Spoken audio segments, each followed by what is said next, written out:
Well, you got to love it when somebody on this show starts breaking news around town in the middle of the night. I'm just seeing this on Twitter. Welcome in. Happy Thursday morning. Why don't I just let Mark break the news? You know, today is Travis Kelce's birthday. How about a whoa? What? Woo! Happy birthday to big Travis Kelce. It's been quite a couple of weeks for him. And now, you know, he may have a special friend helping him celebrate his birthday. Is that right, Mark? Yeah, the rumors I've been seeing is she was flying to KC last night. She had bags packed up in New York. She's coming here, and this could be to be in place of going to the Chiefs game on Sunday, potentially. So she would not go to Minnesota, and instead she would come here for a little fun, birthday celebration. Potentially. Oh, man. Last week we saw after the game, Travis has to just get on the bus and leave. He's not allowed to go, you know? Yeah. And before the game, he went to her place. I don't think he could do that in Minnesota. So she's like, yeah, what's the point? So, okay. But we'll see. We'll see. Things could change in the next couple of days. Wow. All right. Yeah, this is Mark. Late last night, Taylor Swift's going to be in KC for Kelce's birthday. But as of now, you're telling me, Mark, she's not planning to go to the Vikings game this weekend, as of right now. Yeah. I mean, things can change with these people. Yes, of course. All right. They can do what they want. They can fly, you know, private. Yeah, exactly. She's not going to the Southwest website and being like, oh, they're out of tickets for that, 9 a.m. flight I was trying to book on Sunday morning. Yeah. All right. Well, we'll be watching. Happy birthday, Travis Kelce, as he's got his new girlfriend in tow. And Kelce's, 34 years old today. So, if you look at it from an NFL perspective, what do you hope? Another 2 years from Travis Kelce at an elite level, Mark? Is that fair? And then, we might be looking at a little downhill slide from there. Oh, yeah. Last year in the playoffs, he had the back injury. He bounced back fast, but the older you get, the longer it takes to recover. So. Ain't that true? All right. Well, it is Travis Kelce's birthday. And speaking of Travis Kelce, this article in the Kansas City Star, headline, it's good, but why has Travis Kelce become Mr. Pfizer in a sea of anti-vax sentiment? Well, what that headline refers to is something that Aaron Rodgers, the Jets quarterback, said this week on the Pat McAfee radio show and podcast when he referred to Travis Kelce, who, of course, is now famously doing those Pfizer commercials where he's got the Band-Aid on his arm. And what does he say? You can get two at once. 2 for 1. It's very awkward. It's very odd. But whatever. If he's just cashing a big check from Big Pharma, he wouldn't be the first to do that.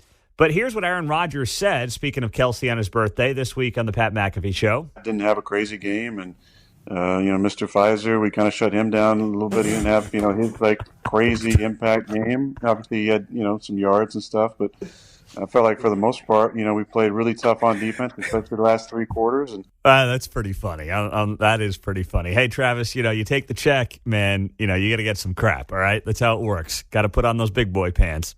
But the Kansas City Star, Joel Mathis writes this piece, and he headlines it, it's good, but why has Kelce become Mr. Pfizer in a sea of anti-vax sentiment?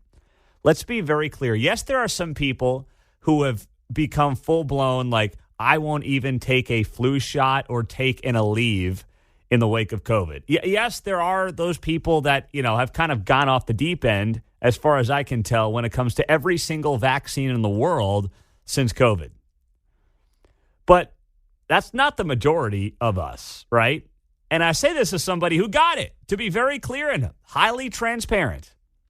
I wouldn't get it again. I'm not on my 17th booster, I'll tell you that right now. And by the way, my doctor advised me of that, so don't think it's just me pretending to be doctor on the radio. My doctor told me that. He's like, yeah, I wouldn't be getting boosters as a young, healthy male. But anyway, neither here nor there. You do you. You talk to your doctor. That's not me to play doctor on the radio. But the headline is so deceiving, and the entire premise of the piece is a bunch of BS. The entire premise of the piece is this notion that, wow, now it's anti every vaccine ever known to mankind in the wake of COVID. And no, that's not why people are goofing on Travis Kelce. That's not why anybody has the opinion that they have of COVID in the wake of, what took place 2-3 years ago. by the way. That's not what this is about at all. But that's what Joel Mathis and many of his ilk want to make it about.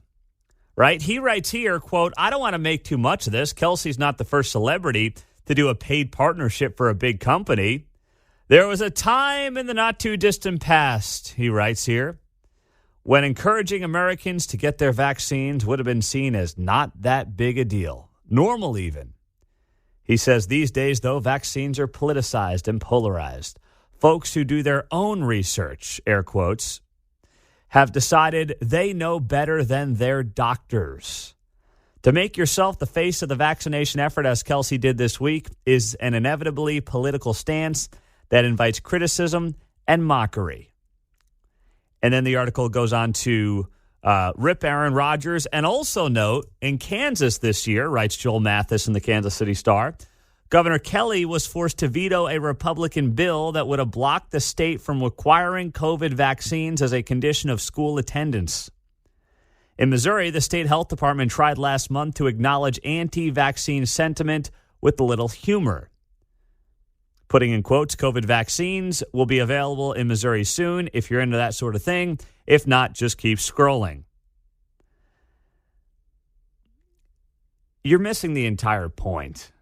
The entire point and the entire thing that we've been living through for the vast majority of individuals is not about, the basic vaccines that have been around for decades. It's about, by the way, how the government colluded with Big Pharma to force something on people that, by the way, did not do what they said it was going to do. Can we not forget that? Can we, bring that up for a second? It did not do what they told us it was going to do. That's number one. They drew the skepticism on themselves. And Travis Kelce has every right to do whatever commercial he wishes to do. I've said that for the last 2 weeks. I have not been one to rag on him. I said he probably cashed a big check and moved on with his day. But at the same time, as we sit here and look at it from afar, as I sit here and, I look, it's not about picking sides with Travis Kelce and, you're pro-Pfizer or you're anti-Pfizer. No, Travis Kelce probably took a check. Now, I wouldn't have taken that check. I think, guys taking enough checks, especially when you're now dating Taylor Swift. You got somebody who can pick up the tab for you pretty easily. She's on her way to being a billionaire, so I'm not sure if the Pfizer check was necessary. But, hindsight's 20/20, right? When it comes to this piece and this headline and this kind of narrative, it's not about every other vaccine. It's not. It's, by the way, just goofing on Travis Kelce because he sold out a little bit. And he's allowed to. That's okay. This is America. He can take the check. I'm not going to lose a lot of sleep over it. I'm not going to not cheer him on when he scores his next touchdown. I will. I still like the guy. But you know what? He's going to get goofed on. And that's how it goes.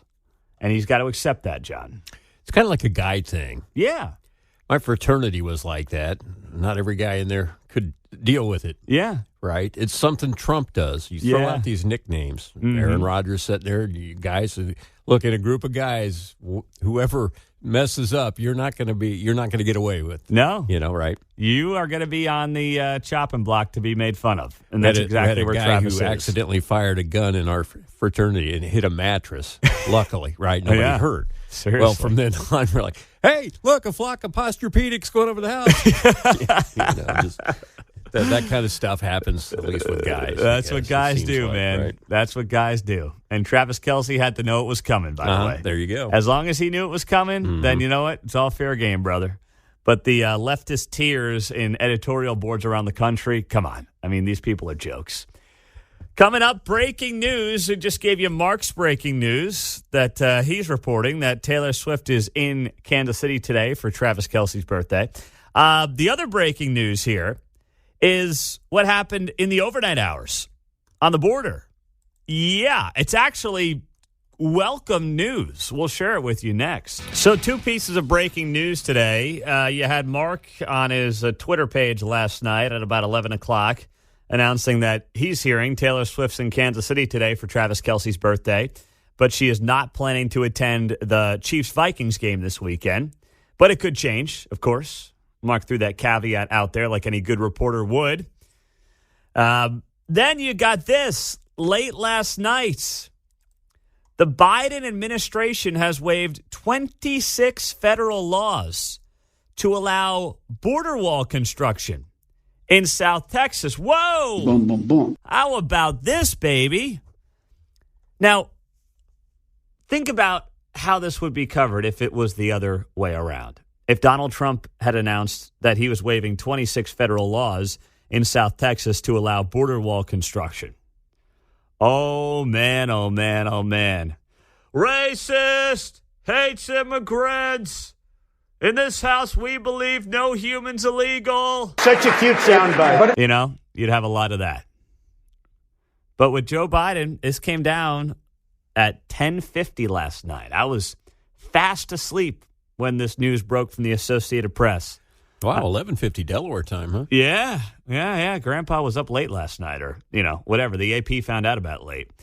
But, yeah, the AP broke this story at 10:50 last night that the Biden administration is going to build border walls. That's right. Department of Homeland Security posted the announcement on the U.S. Federal Registry with few details outlining the construction in Starr County, Texas, which is part of a busy Border Patrol sector seeing high illegal entry. Now, of course, we know there's been millions of encounters over the last couple of years under this administration. They have overseen a wide open border. It doesn't matter what they say. The border is wide open. You can find videos and examples of this every single day. There's no denying it. And now, even this administration would just turn a complete blind eye to it, despite the fact that you've had a lot of these illegal immigrants being sent to blue cities in the north, Chicago, New York, D.C., and others. A very smart move, by the way, by Texas Governor Greg Abbott. The Biden administration didn't seem to care because they were making a political calculation, a short-term political calculation that, one, voters wouldn't care enough to do anything about it next year, and two, the long-term play was they'll become our voters. Let's just call it like it is. But even they realize enough is enough.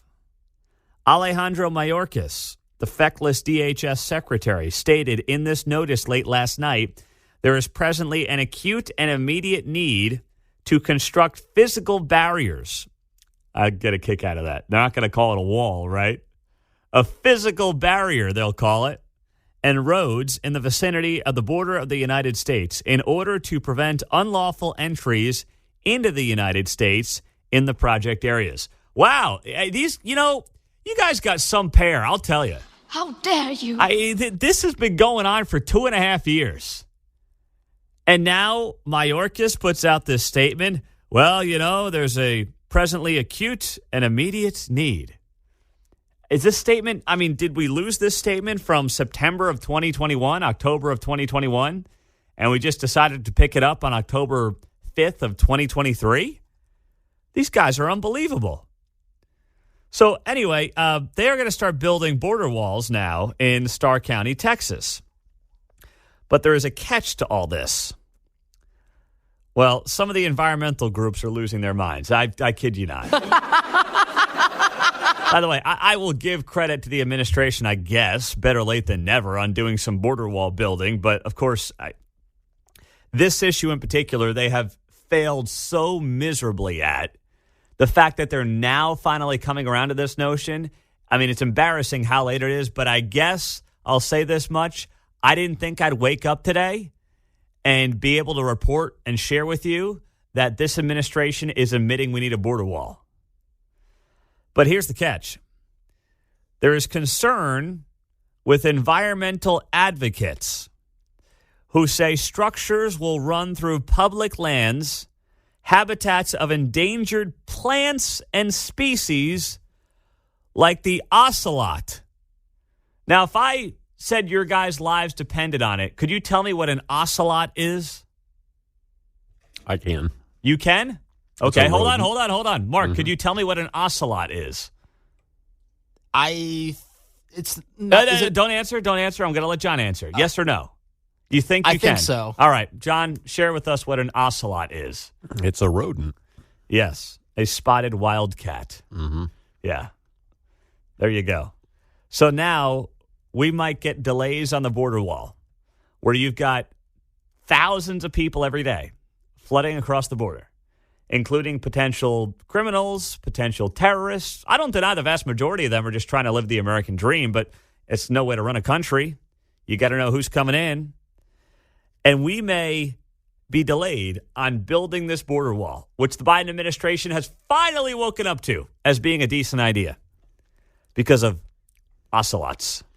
I've got a little cat door in my basement door so the cats can go down. Well, you can set it up to go one way or the other. Yeah, I don't know. Can we set it up so it's only small enough for the ocelots and it's not big enough for some person to slip through? You might. They're about, the size of a cat or a dog. Okay. So, all right. You could, and then you set the door to go both ways or just one way. All right. Well, you know what? Maybe we can factor it into the budget.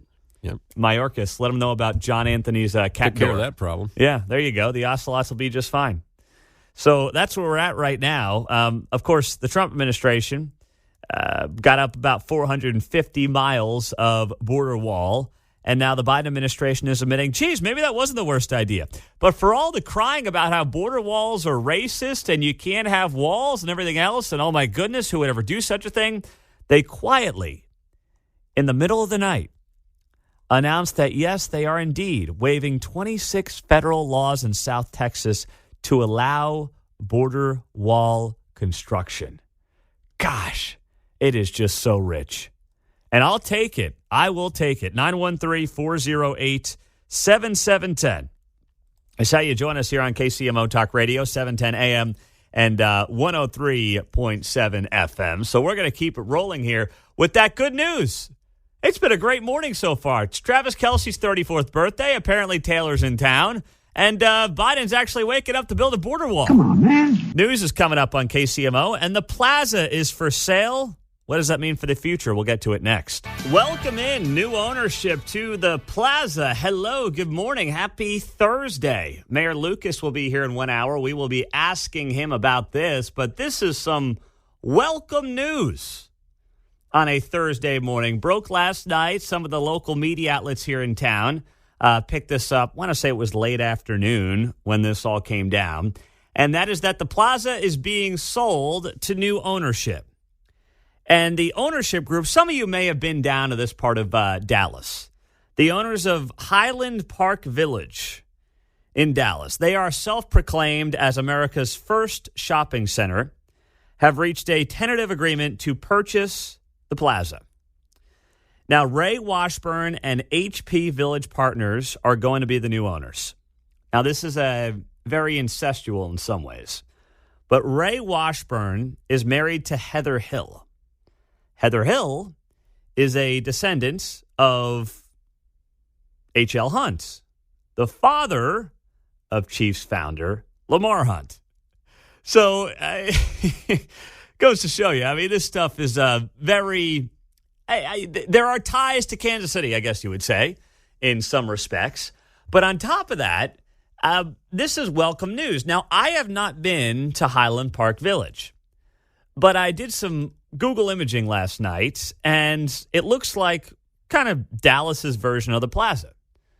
If you've been there and you've experienced it, I mean, now's the time to let us know at 913-408-7710 on the studio line or the text line.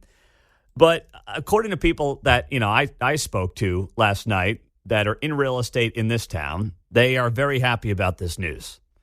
They think that this group will do a much better job understanding what the plaza needs to succeed, which is more local business who want to be down there, not just national chains. You got to make it desirable. And by the way, a lot of people are suggesting that the city's idea of making it pedestrian friendly is not going to go over well with this group. And they're not coming in here to listen to Kansas City officials. And by the way, I'm okay with that in large part because the people that are running the city, as far as I can tell, and I say this about the entire council, I wouldn't want them running a lemonade stand in my driveway. So I'm not sure why we would let them run the crown jewel when they're part of the problem here in terms of why the crown jewel of the city has gone to hell in a handbasket.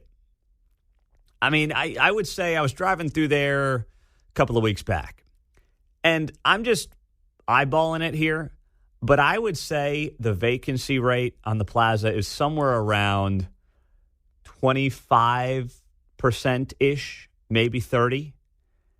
It's not a good look right now. I mean, you still have some very nice places and nice spots, but it's certainly, not what it ever was intended to be. Heck, it's not what it was 5 years ago.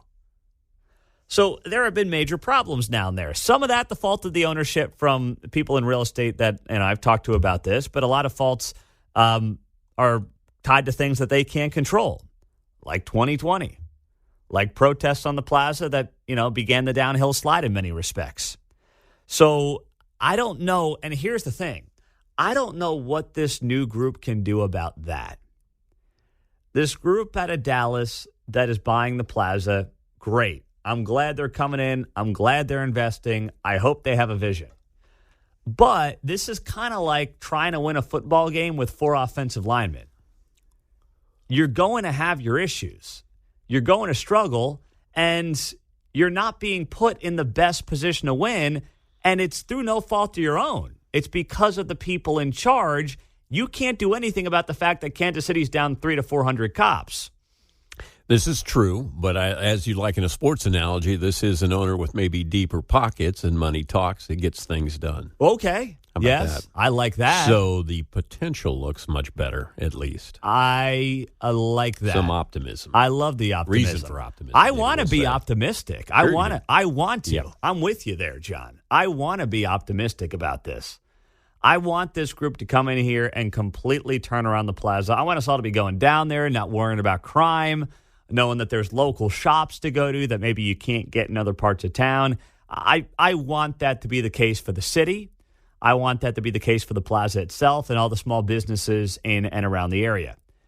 I just have concerns that they're going to get up here and they're going to say, wait, these are the people in charge? Now, I got to imagine they've done their research, right? I mean, they're investing hundreds of millions of dollars here. So, they know some of the goobers they're going to have to deal with. And they understand what's going on with law enforcement in Kansas City. However, they still are going to have an uphill battle on a lot of things. But overall, this is great news. Now the question is, what do they do with it? What are they going to do with it? Something I heard from somebody whose name you would know, but I will not share that name right now, is that one of the reasons the plaza is such a tough sell at this point is because of the major infrastructure problems. Going back to, sewer lines that have to be replaced and all these different things. Like, there is hundreds of millions of dollars that needs to be invested in basic infrastructure on the plaza. And that's why whoever was going to buy this thing, I was talking to this person just last week, whoever was going to buy this thing was going to have to realize this is not a short-term play. You're not going to buy the plaza and flip it in a couple of years for a 10, 20% increase. That's not going to happen. You have to come here. You have to invest in it. You have to understand what it means to win and make this thing successful. And it is not going to happen overnight. A lot of tenants are going to be shaking you down saying, we'll come here, but, we're not coming here at your price, and we need these upgrades, and we need you to invest this much money in the whole thing. It's going to be a process. So if this group out of Dallas, to be optimistic, understands that, then great. I mean, I think that's outstanding. I love where this could be headed, but at the same time, I'm like, okay, I want to see it to believe it because of how bad it's been the last couple of years down there. 913-408-7710.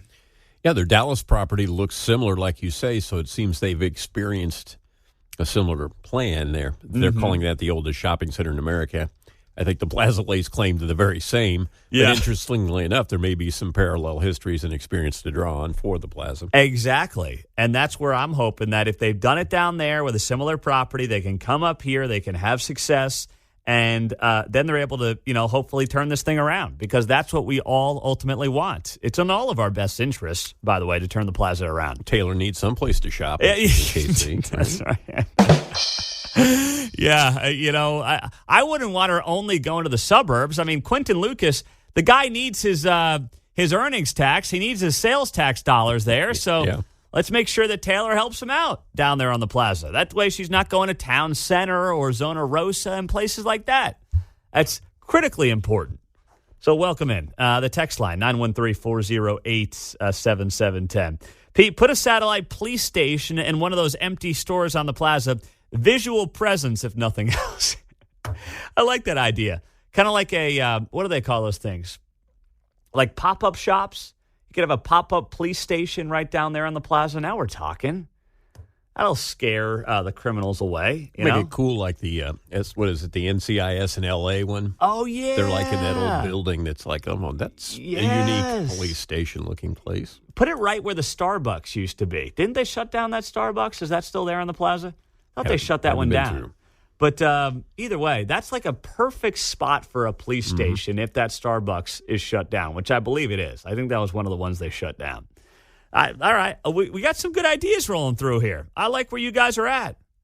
Big fan. Speaking of all this and things coming to Kansas City,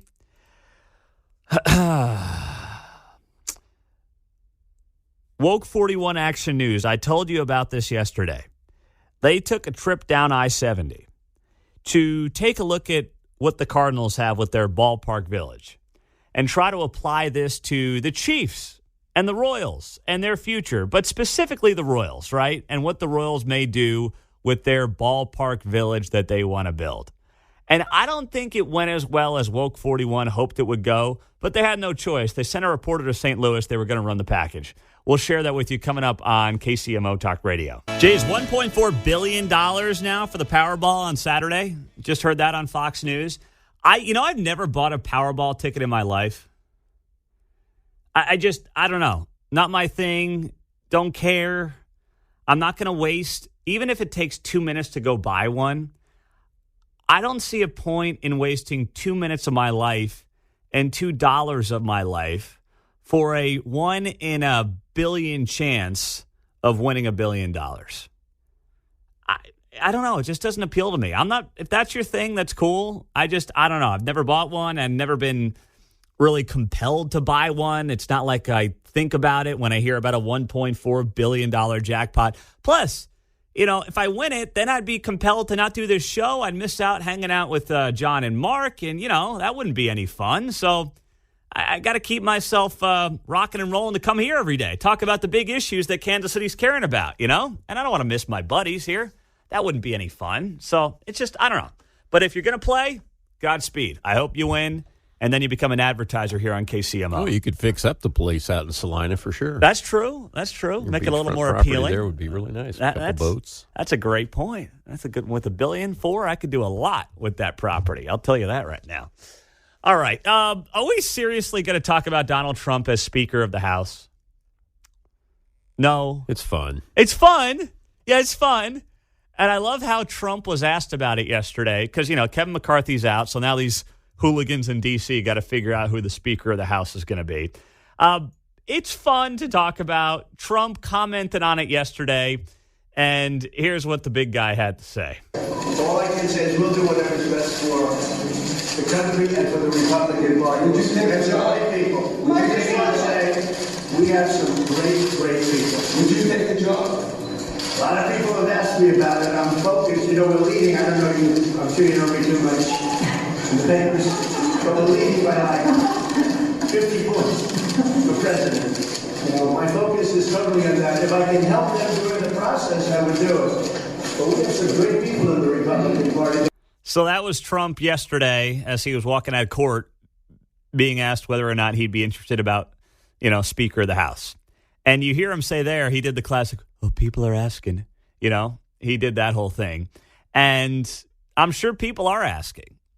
But as much as I would be entertained by it, and as much as it would be absolutely hysterical to see the look on Democrats' faces, if Donald Trump became Speaker of the House when they're the ones who helped a small group of Republicans oust Kevin McCarthy?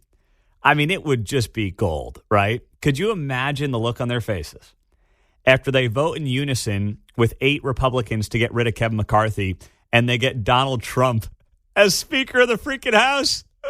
Oh, my goodness. And yes, I would love to see the State of the Union address where Trump is sitting behind Biden and he's like, flicking paper footballs at the back of his head and, whispering in his ear and trying to mess him up on the teleprompter. And then you got Joe turning around and, it's like grade school all over again. It would be gold. Trump doing his best Nancy Pelosi, ripping up the speech in Biden's face, chucking it at the back of his head. I mean, there's just so much potential there that would be wildly entertaining. Trust me, as someone who does this for a living, I would welcome it with open arms. But I'm not going to play the game and say, just watch out. It's possible, man. Oh, little 3D chess going on here. Trump would then be third in line to the presidency, by the way, when you're Speaker of the House, because it goes president, VP, and then Speaker of the House is third in line to the presidency. But it is not realistic. It is not going to happen. The guy's got court cases. He's running for president again. There's no way.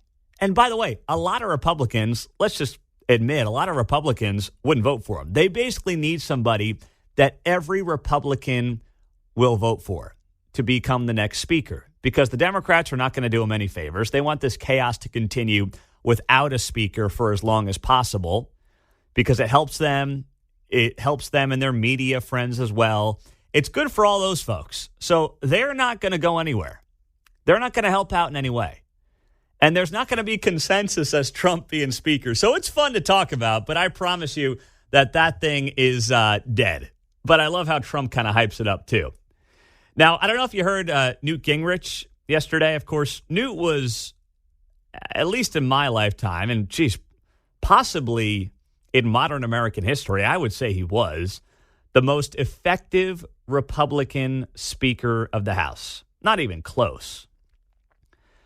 He was on Fox News yesterday, and if you didn't hear Newt Gingrich, man, he just laid in to Matt Gaetz and some of the others. 96% of the Republicans voted for McCarthy.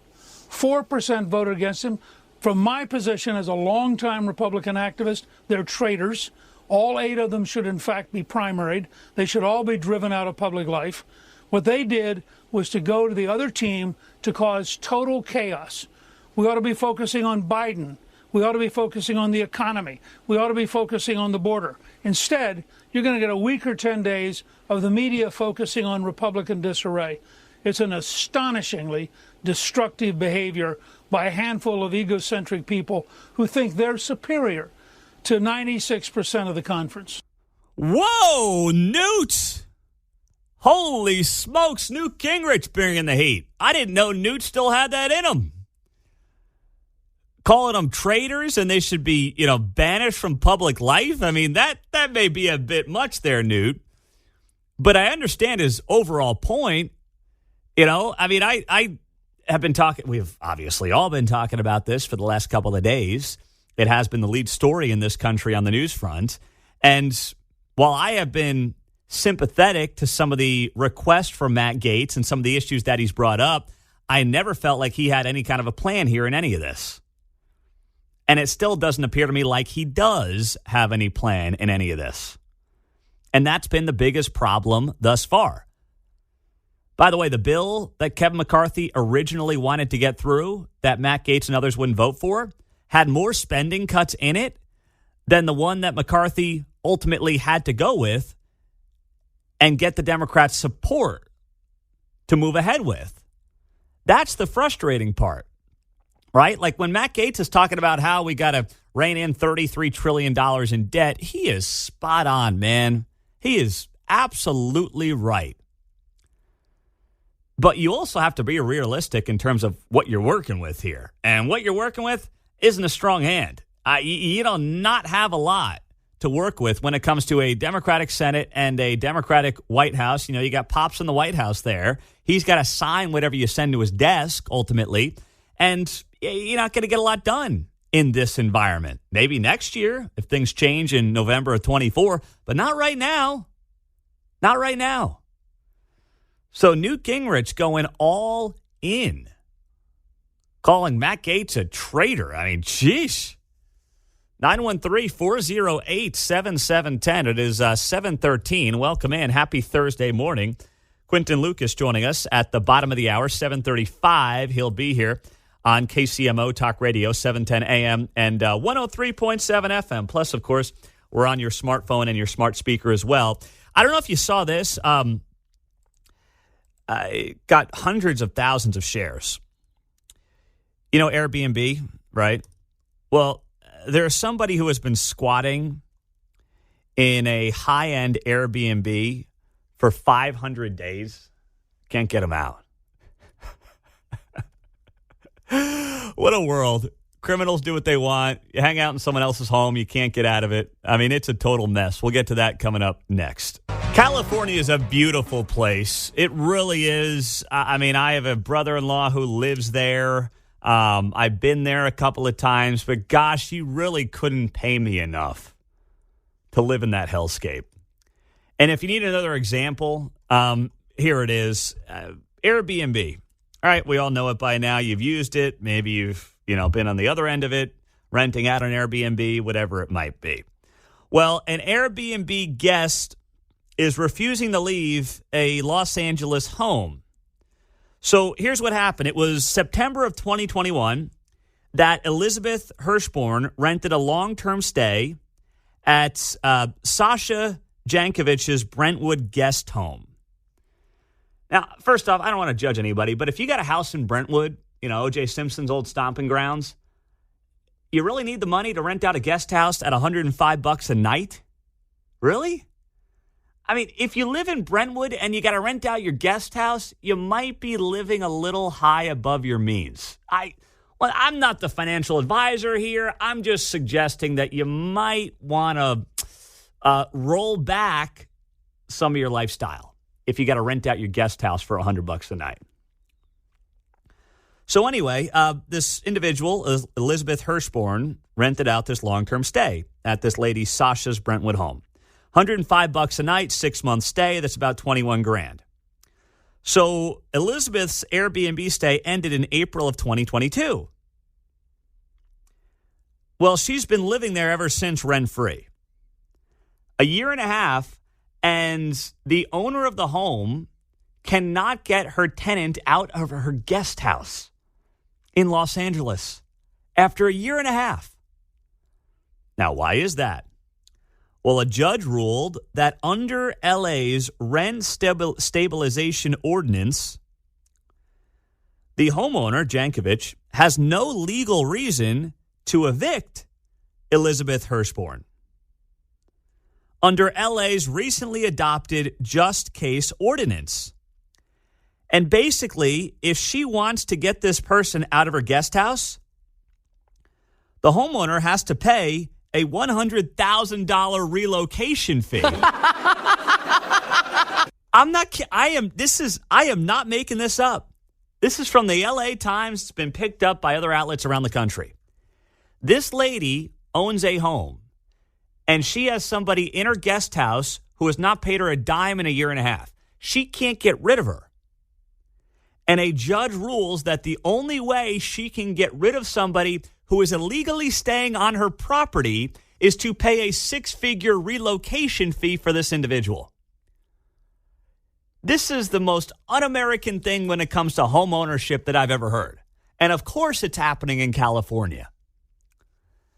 In an email to Jankovich's lawyer obtained by the LA Times, Hirschborn's attorney, by the way, it's very interesting how this person who can't pay the rent has an attorney, argued that $100,000 is the cheapest way to get out of this whole deal. It's the home of the tenant until the landlord gets a judgment, however distasteful that is to your client. Hirschborn's attorney, the lady that's, hasn't paid the rent, also argued that she should not have to pay the rent and should instead be paid back the $21,000 she paid in rent already because the city never approved the guest house for occupancy. And the shower was constructed without a permit. Can you believe the stones on these attorneys and this individual? No. This is even for California. That's why I wanted to bring this story up. I am blown away. That state is not America. I know that, I know that's not going to be shocking to some of you, but there is nothing about that state that is America at this point, John. Well, in order to spell crap, you need a CA at least there. Yeah. So, right, alluding to their abbreviation. Oh, you do. That's exactly right. I mean, I saw the story and I'm like, is this like Babylon Bee? Is this the real deal? No, it's a real story. Hirschbaum working for Jungle Law LA. Maybe. I'll say that in public. Go ahead. Yeah, here's another amazing twist to this story. So the homeowner offered to get this person out of their home by paying for them to stay at a 5-star hotel, right? Well, here's what happened. The tenant declined, writing back, "I don't feel safe being forced to vacate due to the high risk of COVID-19. I'm not kidding about this. This is from, the last 18 months. The squatter wouldn't leave the person's home in the name of COVID-19. And the judge is backing the squatter. I would never want anyone in my home. I know people who have done this, and it is the most ridiculous concept. And I know some people do it because they need the money right now. I get it. Times are tight. But I would never want somebody in my house. Never mind if I had a guest home in Brentwood, California, of all places. Look at the home. I'll pop this up on social media if you want to see it. But this is next level. This is not a shack. This is, quality, high-end place in the hills of Brentwood, California. And now imagine being stuck with somebody in your guest house as a squatter, John. Oh, my goodness. I think we deal with things a little differently around here. Yeah, I agree. Got to sleep sometimes. Yeah. So, just wait that out. That is Find yourself waking up out in the middle of the L.A. River Basin. Sleep with one eye open, right? There's some nice accommodations, open air. Oh, gosh. Only in California can you find a story like this. So, you may think, geez, things aren't going great in Missouri and Kansas. We're still not California. I hate to say, compare us to California, but just know, you might think that things are not going great, but at least we're not dealing with that insanity. Speaking of housing issues, tonight I will be at Meadowbrook in Prairie Village hosting a debate that they're having there for their city council candidates. Of course, Prairie Village has been ground zero for a lot of the different housing issues, rezoning issues that have popped up around the region. So they've got some pretty hotly contested city council races coming up here in a few weeks. And I'm going to be moderating that debate tonight. That's going to be at Meadowbrook right there on Knoll. So that's going to be a good time. If you are a Prairie Village resident, I would love for you to come out, be a part of that, and make sure you know who's going to be on your city council, because that matters a heck of a lot more than who's going to be Speaker of the House. I'm just saying. Quinton Lucas is the mayor of Kansas City. We'll talk to him coming up and get his thoughts on new ownership on the plaza. That news broke last night, and he will react to it and more coming up next. I owe you an apology. I totally missed it yesterday. Big 40th birthday yesterday for Hooters. Hooters celebrating its 40th birthday. Can you believe it, John? Woo! Yeah, that's right. Woo! How about that? 40th birthday for Hooters. Did we mark the occasion by acknowledging some waitress that started there back 40 years ago? She's 58 now, started when she was 18. They didn't do that. Yeah, sometimes restaurants have that. Oh, she's worked here since we opened the doors. Yeah, well, I don't think that would work at Hooters, Yeah, right. I think that's a whole other problem. October 4th of 1983 is when it was opened, founded by 6 Clearwater, Florida, entrepreneurs, geniuses, what do you want to call them? Frat bros. Yeah, exactly. Yeah. So here's what's funny. The original owners figured it wouldn't last at all. Like, they thought they'd be out of business in a little bit. So they built a graveyard in front of the store in honor of businesses that had failed in that location. Like, literally, the business site was a failure of a business site. So they put a graveyard up in front of their own location when they opened up their first Hooters. And, well, 40 years later, it's an American tradition, I guess you'd call it, if nothing else. Now, I was thinking about it when I saw the story last night. I don't think certainly, haven't been to a Hooters in a long time for a lot of reasons. Hey, honey, where are we going with the kids tonight? I wanted to ask. Not Hooters. The last time I was in a Hooters was probably 2013. Oh, I thought you were going to say minutes. No. No. When I would caddy at a country club, when I was working in radio, just getting started back east, I did some caddying on the side. I did it through high school, college, a little bit after college, make some side money. And there was a Hooters probably 5 minutes from the golf course. And the old guys would want to go there. Hey, let's go grab a couple beers. It's like, okay, I mean, we can go to a lot of places, guys. We got to go, yeah, let's go to Hooters. The wings are great. Stop selling me on the wings. Stop. I was going to ask you, filet of fish, Casey's Pizza, Hooters wings. Which one? Any of those? I don't know. Any of those for lunch tomorrow? The draft beer was cold. That's about all I remember. Literally, that's all I remember. I remember sitting there at the bar. I don't remember the waitress's name, but she had orange shorts on. Yeah, exactly. That was the extent of my memory. But it had been quite a while. And, trust me, I'm not looking to go back. I have no interest in going back. It's whatever. I mean, I don't remember anything about the wings at all, which tells you plenty about the wings. But either way, it's been a long time. So now I'm like, in honor of the 40th birthday, I mean, do we have to have a show event at a Hooters or something like that? I don't know. I have no idea how it's going to go over. I just know 40 years is an impressive run for any business. Never mind one that literally thought it was going to go under 30 days into the operation. And here they are 40 years later, living the high life. 913-408-7710. 7710. That's how you join us on KCMO as we approach 8 o'clock on a busy morning. Happy real birthday to Travis Kelce today. He turns 34 years old. And Mark, of all people, broke this news last night on Twitter.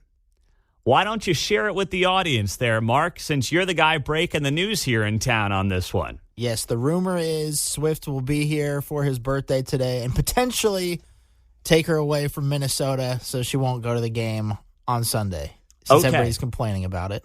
That is very true. Everyone's complaining about it. And Travis Kelce addressed all these complaints. I'll get to that next hour. But you're saying that Taylor's in town for the birthday today. If you're showing up for the birthday, that means this thing's getting kind of serious. Does it not?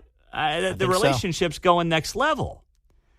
So if she's here in town, but she's not going to go to Minnesota this weekend is what you're telling me, as of right now. Allegedly. Okay.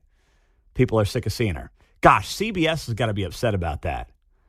Because the last 2 weeks, Fox benefited from this against the Bears, and last week, NBC benefited from this with the Jets game. CBS was like, now it's our turn. Well, if she doesn't show up, it's not your turn. I'll tell you that right now. Man, oh, man, oh, man. Well, this thing's getting hot and heavy. She's in town for the big birthday. I mean, that tells you something. Because she could easily say, oh, man, sorry, Trav, I'm tied up. But then again, when you have a private jet, are you ever tied up? Do you really have an excuse when you have a private jet?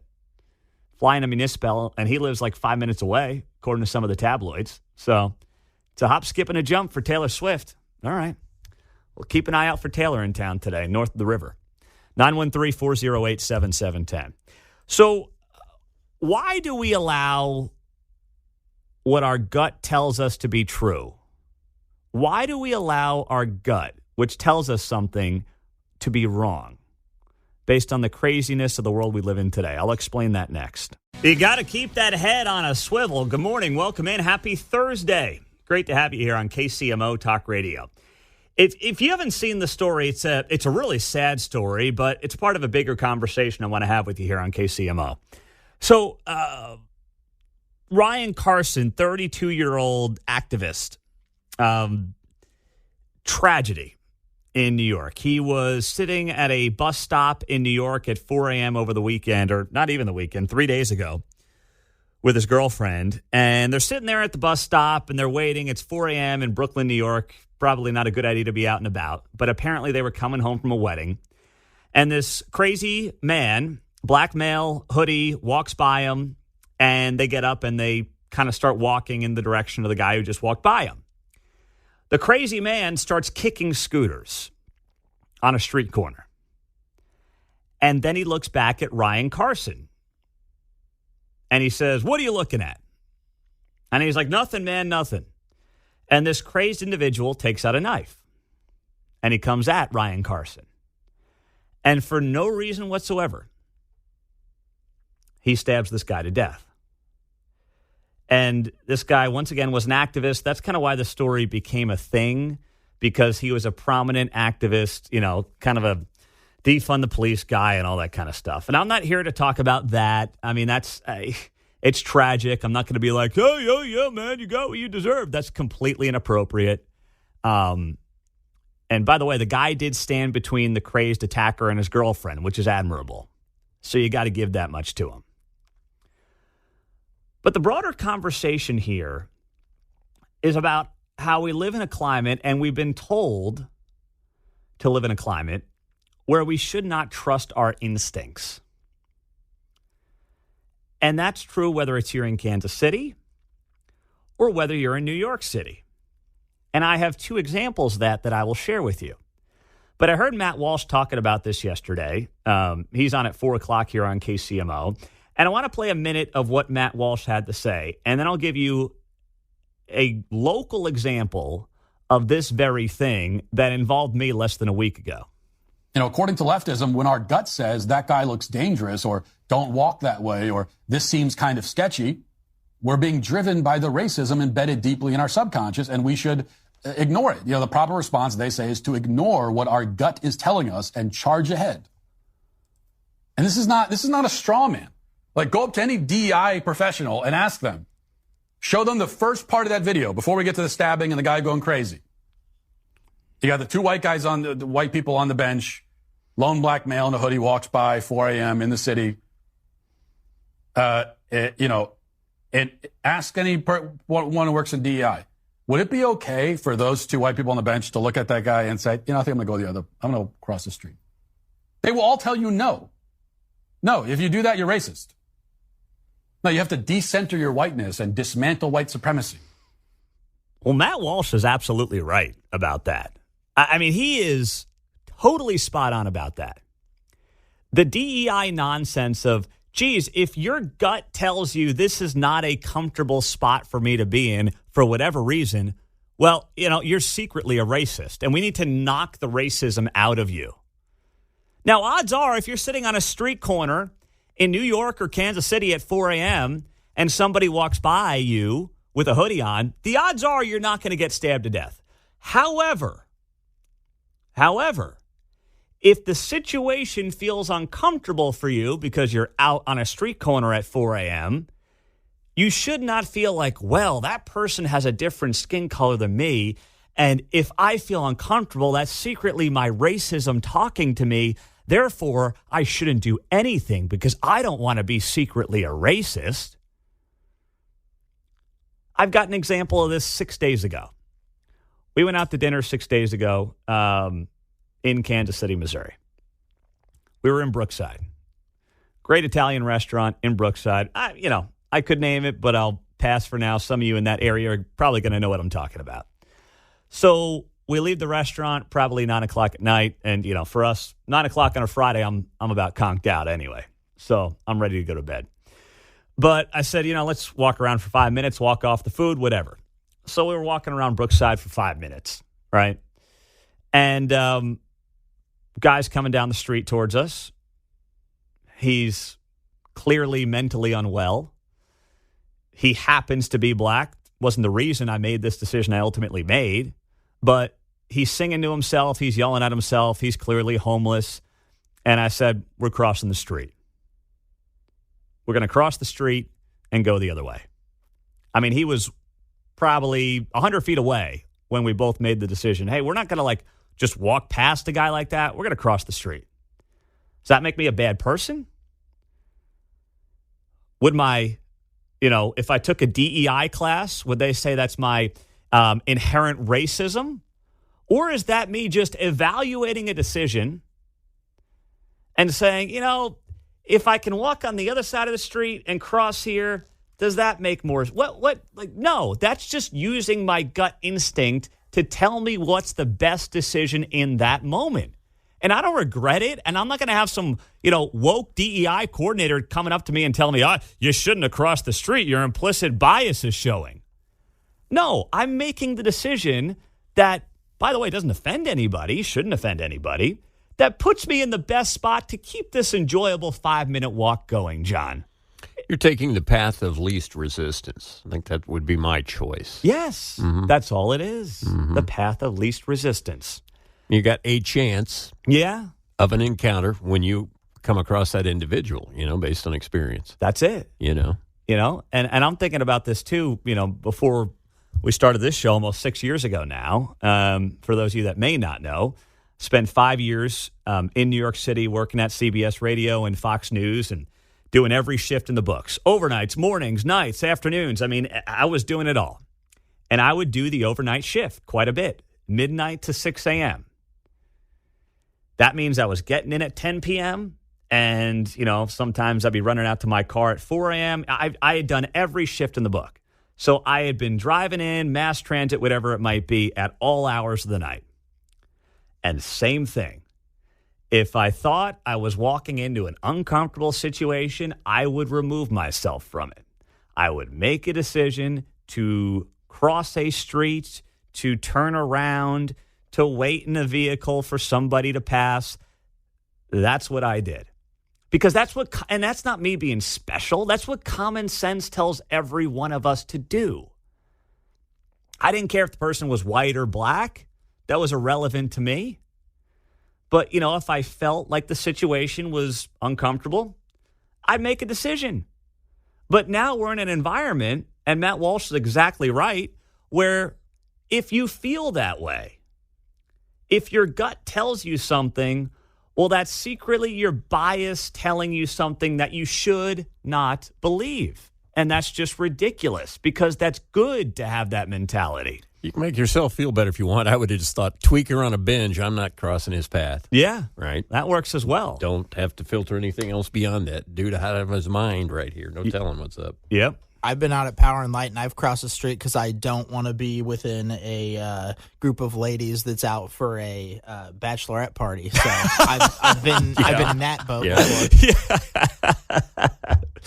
Well, Mark's always got to shoo away the ladies, especially those in the bachelorette parties. They, that can get a little hairy for you, Mark. I'm not taking pictures for you ladies. Sorry. No, you're not taking pictures. And, they're always trying to drag Mark home, too, it seems like. They want to make him their boy toy for the night. So Mark's got to always avoid those kinds of situations as well, He's got a third kid on the way. You got to be careful. But I've seen gangs cross the street to avoid bachelorette parties. Hey, look at me. Hey. Oh, gosh. But to tie it back to this story in New York, I don't know what was in this guy's mind. All I know is when you got somebody walking by you and then you get up from that bus stop and literally 5 seconds later start walking towards them, you are making an inherent mistake. Even though that's a 1 in a million situation, trust your gut. So you're saying there's a chance. Yes. Bingo. I mean, I hate to say it, but we're better off taking advice from Dumb and Dumber than DEI coordinators. I'll tell you that right now. Don't let these people shame you. They're not going to shame me. They didn't shame me a week ago in Brookside. And don't let them shame you. 913-408-7710, 815. Welcome in. Happy Thursday morning. Mike Golick Jr. is going to be here just after 9 o'clock. Looking forward to having him on the show. Talk a little Chiefs, Travis Kelce, Taylor Swift. That's all coming up, 7:10 a.m. and 103.7 FM. Plus, of course, your smartphone and your smart speaker as well. Now, Travis Kelce has spoken about the Taylor Swift coverage. And sounds like a guy who is admittedly getting a little bent out of shape over it. We'll get to that throughout the hour as well. Plus your calls, 913-408-7710. Why do we let implicit bias training impact what we know is the right decision at our core and our gut? Why do we allow that to happen? I mean, it's being banged into us every single day in large parts of corporate America and elsewhere. And, you know, you have people who are making horrible decisions that I don't think they would otherwise make if they just trusted their gut. And this story that's gone viral here the last couple of days, this young man, 32 years old, who happened to be a big activist in New York City, he ends up getting stabbed to death by a crazy person at 4 a.m. in Brooklyn, New York, after this person who clearly is unwell walks past him and his girlfriend at 4 a.m., and he starts walking towards the guy after, 5 feet after he's walked past him. And this crazy person turns around and says, "Hey, what are you doing? What are you looking at?" And the dude's like, whoa, nothing, man. Chill. And he stands between his girlfriend and the crazy man, and this crazy guy ends up stabbing him, and gosh, he ends up dying. And you think about this from the standpoint of, well, we are told in today's culture that if you were to remove yourself from that situation, if you see somebody like that walking towards you and you cross the street, or, you ignore them, or, you treat them differently than anybody else, well, that's your bias showing. That's your inherent implicit bias showing. And no, it's not. It's just you using common sense, what we should be using more of. But we're trying to knock the common sense out of people in the name of wokeness and DEI and everything else. And that's got to stop. I don't let it happen to me, and I hope you're not letting it happen to you. Troy in Smithville, what's up? Well, for one thing, I don't think these DEI and RI instructors, I don't think they watch the news. They don't see this stuff. But the one thing with your situation is you have your wife with you. Your number one is your wife's safety. So I would have crossed the street. I'm trained in self-defense. I carry a concealed weapon, and I still would have crossed the street. Mm-hmm.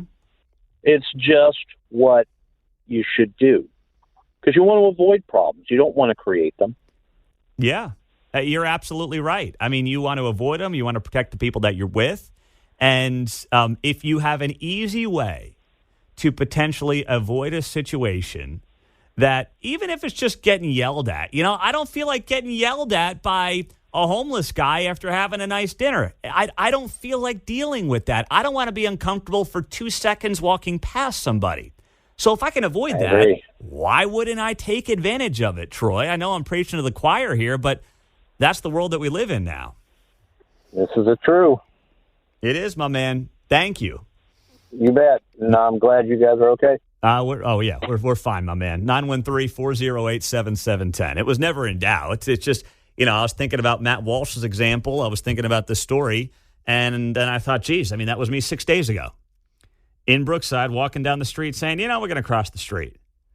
But, if I went to some woke DEI coordinator at some university, probably could find him at Mizzou or KU or anywhere like that, they'd be like, boy, you can't cross. What are you doing crossing the street? He probably wouldn't have hurt. Yeah, he probably wouldn't have. 99.9% chance nothing would have happened, but why would I take the risk? Let's stop the video right there. Yeah. What actions could Pete and his wife take in here to avoid a different outcome? Option A, option B, option C, option D. Select 3 that apply. I selected striking the crane pose like Karate Kid. That wasn't the right answer. Oh, gosh. Yeah. Oh, jeez. I just want us to all go back to having common sense. That's all I'm looking for here. Having common sense in America in 2023. I know it's few and far between. I know, it is on life support. Yes, that's exactly what they want, by the way. They want those days to be on life support. And as many of you are noting on the text line, by the way, the people that are promoting this are actually the ones promoting division, right? They're the ones promoting division and also putting you at risk because we've got to, drive the whiteness out of you or get rid of your implicit bias and your secret racism that you don't even know is there. That's the catch. That's where you're damned if you do and you're damned if you don't. And by the way, as I'm watching that video out of New York, here's the other thing I thought back to. I thought back to when former police chief Rick Smith took me up north to the training academy here in town, and I played out some of those scenes, on the big projector screen with the other law enforcement officer. And we went through various scenarios. And there was one scenario in particular where a guy's got a knife. And I'm going to get the data point wrong. I'm sure someone who's in law enforcement on the text line is going to correct me, and I hope that you do. But a guy with a knife can close that gap, I want to say it's 10 or 20 feet in like less than 2 seconds. We all think that, someone's got a knife, that's not a big deal. It's not a big... No, they can close a gap of 20 feet in like less than 2 seconds. It's crazy. So we think, good thing New York has strict gun laws. Yeah, look what happened to this poor guy. If you have a crazy person with a weapon, they can do a lot of damage very quickly. And if you watch the video of this guy in New York, he's like at an arm's length from this crazy person. Like, hey, man, it's cool. Just chill. It's like, dude, you're at an arm's length away from this guy. You are a split second away from something very bad happening to you. And I kept thinking back to the police training video and how quickly those guys can close that gap, a crazy person. It's not just about a gun. That's something else we've been so programmed to think. Well, if they don't have a gun, it's okay. It's don't worry about it. They're not nearly as dangerous if they have a gun. Well, and sometimes they're more dangerous. It's all about how crazy they are, not about just what they have in their hands. And that was something that I learned doing that I would have never guessed to be true, because I would have fallen for that. Guy's got a knife, take your foot off the pedal a little bit. It's going to be okay. We'll be fine here. No, not really, man. Not really. So just keep your head on a swivel, all right? Especially these days. 913-408-7710. Happy 34th birthday to Travis Kelce. Can you believe it? He's growing up. He's getting older. He's got maybe 2 good years left. That's 3. I'll take 3. 3 elite years left. It's his 34th birthday. Of course, he's the center of attention in the NFL. And he finally addressed it yesterday on his podcast. Is the NFL overdoing it with Taylor Swift? And he was afraid to answer the question. But his brother, Jason, answered the question for him. Thank goodness. We'll share that with you and what it means for this week as well. Coming up, Pete Mundo on KCMO Talk Radio.